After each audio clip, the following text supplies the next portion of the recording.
Follow one plastic cleaning challenge day level. 2 பேர் இருக்கோம். மொத்தம் நம்மள 1717 பேர் ஃபாலோ பண்ணிருக்காங்க. நாங்க 55 பிளாஸ்டிக் க்ளீன் பண்ணனும். நாங்க 2 பேர் இருக்கிறதுனால ஆளுக்கு 28 பிளாஸ்டிக் க்ளீன் பண்ண போறோம்.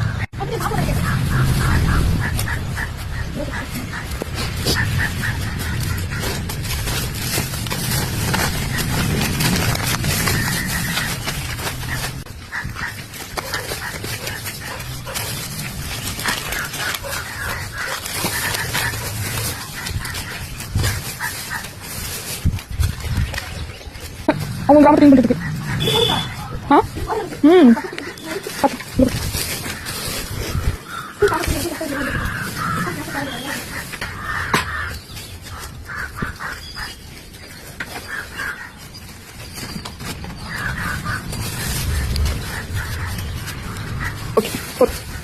இன்ஃப்ளூயன்ஸ் இருக்காங்க. அதுல குறிப்பா வில்லேஜ் டவுன் சிட்டி பிளாக் அப்படின்ற அண்ணா கிட்ட வந்து நாங்க கொஞ்சம் கேக்குறோம். டவுன் மூலமா எங்க கிராமத்தை மட்டும் நீங்க கொஞ்சம் காமிச்சீங்க அப்படின்னா வீடியோ எடுத்து காமிச்சீங்கன்னா எங்க கிளீன் பண்றதுக்கு கொஞ்சம் ஈஸியா இருக்கும். அவங்கவுங்க வீட்டாண்ட அவங்கவுங்களே கிளீன் பண்ணிக்குவாங்க. அப்பதான் தெரியும் எவ்வளவு குப்பை இருக்கு அப்படின்ட்டு அவங்கவுங்களுக்கு அது புரியும். ப்ளீஸ் கொஞ்சம் நாங்க வந்து